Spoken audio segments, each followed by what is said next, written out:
Paryushan special day 7 Shri જીનદાસ ગણી મહત્તર સાહિત્ય ક્ષેત્રમાં જે પૂજ્ય પુરુષની વિશિષ્ટ ઓળખાણ ચૂર્ણિકા રૂપે છે એ પૂજ્ય પુરુષ એટલે શ્રી જીનદાસ ગણી મહત્તર.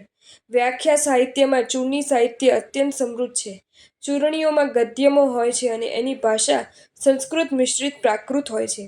આ પૂજ્યશ્રી રચિત ચૂર્ણીઓના નામ આ પ્રકારે છે: અનુયોગ દ્વાર ચૂર્ણી, આવશ્યક ચૂર્ણી, દશવૈકાલિક ચૂર્ણી, ઉત્તરાધયન ચૂર્ણી, આચારંગ ચૂર્ણી, સૂત્ર કૃતાંગ ચૂર્ણી અને નિશિત ચૂર્ણી.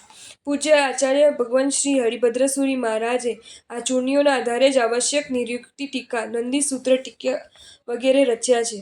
શ્રી હરિભદ્રસુરીજી મહારાજ સત્યના ઉપાસક, નિષ્પક્ષ આલોચક, પરમ સહિષ્ણુ, વેદાદિ 14 વિદ્યાઓના પારગામી, સાહિત્ય સર્જન દ્વારા જ્ઞાન સંપદાને પ્રાપ્ત કરનારા તથા આગમો પછી રચાયેલા સાહિત્યમાં સંખ્યા, શૈલી અને ગુણવત્તામાં સર્વોપરી અને શિરમોર એટલે જ પૂજ્યપાદ આચાર્ય શ્રી હરિભદ્રસુરીજી મહારાજ 1444 ગ્રંથોના રચયિતા.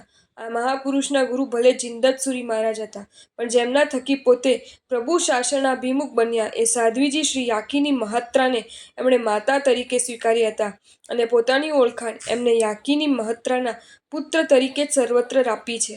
આ સાધ્વીજી પોતાના ગુરુદેવના સંસારીપણે મોટાબેન થતા હતા અને મહત્રા પદથી અલંકૃત થયા હતા. પૂજ્યશ્રી રચિત 1444 ગ્રંથોમાંથી આજે કદાચ 50 ગ્રંથો જ ઉપલબ્ધ છે. શ્રી બપ્પા ભટ્ટી સુરી મહારાજ સંયમી તરીકેનું મૂળ નામ ભદ્રકીર્તિ, પણ માતા પિતાના આગ્રહથી જેમનું નામ બપ્પા ભટ્ટી રાખવામાં આવેલું એ આચાર્ય શ્રી બપ્પા ભટ્ટસુરી મહારાજ. આમ રાજા સહિત અનેક રાજાઓને પ્રતિબોધ કરી જીન શાસનની પ્રભાવના કરવામાં સફળ બનેલા આ આચાર્યશ્રીને રાજપૂજિત બિરુદ મળ્યું હતું. પર 52 પ્રબંધોની રચના કરનાર આ મહાપુરુષના ચતુર્વિંશતિ જીન સ્તુતિ અને સરસ્વતી સ્તુતિ આ 2 પ્રબંધો આજે પ્રાપ્ત છે. કવચિત એક જ દિવસમાં 1000 શ્લોકો કંઠસ્થ કરી લેતા આ મહાપુરુષ 11મા વર્ષે આચાર્ય બની 99મા વર્ષનો સંયમ પર્યાય પાળી 95મા વર્ષે કાલધર્મ પામ્યા. આચાર્ય શ્રી સિદ્ધર્ષિ સુરીજી મહાન વ્યાખ્યાકાર, સમર્થ ગ્રંથકાર, અજોડ દાર્શનિક અને અત્યંત મેધાવી સુરીવર એટલે જ આચાર્ય શ્રી સિદ્ધર્ષિ સુરીજી. જુગાડીમાંથી મુનિ બનેલા આ મહાપુરુષે શ્રી ધર્મદાસ ગણીની ઉપદેશમાળા પર અને શ્રી સિદ્ધસેન દિવાકરના ન્યાય અવતાર પર ટીકા લખી છે. એ તો ઠીક, 6000 શ્લોક પ્રમાણ ઉપમિતિ ભવ પ્રપંચ કથા ગ્રંથ લખણીને એમણે જે કમાલ કરી છે એનું શબ્દોમાં વર્ણન કરવું અશક્ય પ્રાય છે. આ કથા ગ્રંથમાં સંસારી જીવ કઈ રીતે સત્ય ધર્મ પામી ઊંચે ચડે છે એ બતાવવા માટે પોતાને જ આગળ ધરી પ્રસ્તાવનાની પીઠિકા બાંધી છે. વિશ્વ સાહિત્યમાં રૂપક ગ્રંથોમાં પ્રથમ નંબરનું સ્થાન પામી ચૂકેલો આ ગ્રંથ ભાષા લાલિત્ય, શૈલીની સુંદરતા, મુક્ત ઝરણાની જેમ ભાવોનો અસ્ખલિત પ્રવાહ ધરાવે છે. ઉપશમ ભાવથી પરિપૂર્ણ આ ગ્રંથ વાંચી જૈન સંઘે આ પુરુષને સિદ્ધ વ્યાખ્યાતાની પદવી અર્પી હતી.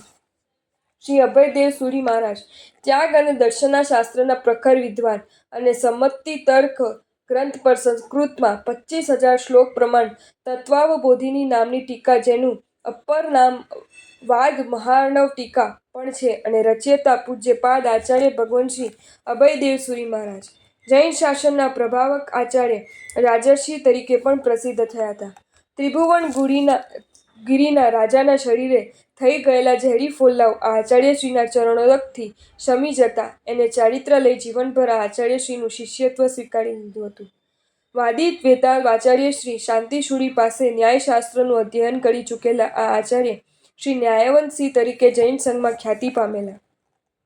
આચાર્ય દેવશ્રી શાંતિસુરીજી મહારાજ વાદીઓમાં વેતાળની જેમ દુર્જય હોવાથી જેમની પ્રસિદ્ધિ વાદી વેતાળ, વાદી ચક્રવર્તી અને કવિન્દ્ર તરીકે પણ થઈ એ આચાર્ય દેવશ્રી શાંતિસુરીજી મહારાજ.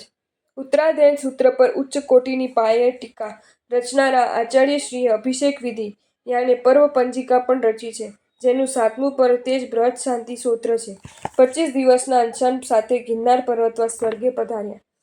આચાર્ય શ્રી યશોભદ્ર સુરીજી મહારાજ સુરીપદની પ્રાપ્તિ સાથે જ યાવત જીવ 6 વિગયનો ત્યાગ કરનાર અને આહારમાં માત્ર 8 કોળિયા જ લેવાની પ્રતિજ્ઞા કરનાર આચાર્ય શ્રી યશોભદ્ર સુરીજી મહારાજ. આ ઉગ્ર તપથી એમને બદર દેવી તો સાધ્ય બની જ, પણ સૂર્યદેવે તેમને 3 લોકને બતાવનારી અંજન કુપિકા તથા સિદ્ધ મંત્રોથી યુક્ત સુવર્ણ અક્ષરી પોથી આપી. આ પોથી દ્વારા એમણે ગગનગામિની વગેરે અનેક મહાન સિદ્ધિઓ પ્રાપ્ત કરી. એ તો ઠીક, પણ નિત્ય 5 તીર્થોની યાત્રા કરીને પછી જ તેઓએ આહાર લેવાનું શરૂ કર્યું. શ્રી અભયદેવ સુરી મહારાજ યાવત જીવ 5 વિગણીના ત્યાગી તથા નિરંતર છઠ અઠમના તપસ્વી, મલધારી કચ્છના પ્રવર્તક આચાર્ય દેવ શ્રી અભયદેવ સુરી મહારાજ મહાસુદ પાંચમ 1142માં અંતરિક્ષ પાર્શ્વનાથની પ્રતિમાની પ્રતિષ્ઠા કરાવી દર્શનાર્થીઓની સગવડ માટે શિરપુર ગામ વસાવી આપ્યું. ગુર્જર નરેશ સિદ્ધરાજ જયસિંહે તેઓશ્રીના ઉપદેશથી પર્યુષણ પર્વાદિમાં અમારી પ્રવર્તવાવી હતી, તો મહામાત્ય શાંતનુએ ભરૂચના સમલી વિહારજીન પ્રસાદ પર આચાર્યશ્રીની પ્રેરણાથી સોનાના કળશ ચડાવ્યા હતા. અણશણના 47મા દિવસે સમાધિપૂર્વક સ્વર્ગવાસ પામતા તેમના અંતિમ દર્શન સિદ્ધરાજ जयसिंह પોતાના अधिकारी वर्ग સાથે કર્યા હતા. आपको ये वीडियो अच्छा लगा हो तो इसे लाइक करें और शेयर करें और ऐसे ही नए नए वीडियोज़ देखने के लिए सब्सक्राइब करें हमारी channel Jain facts and stories को.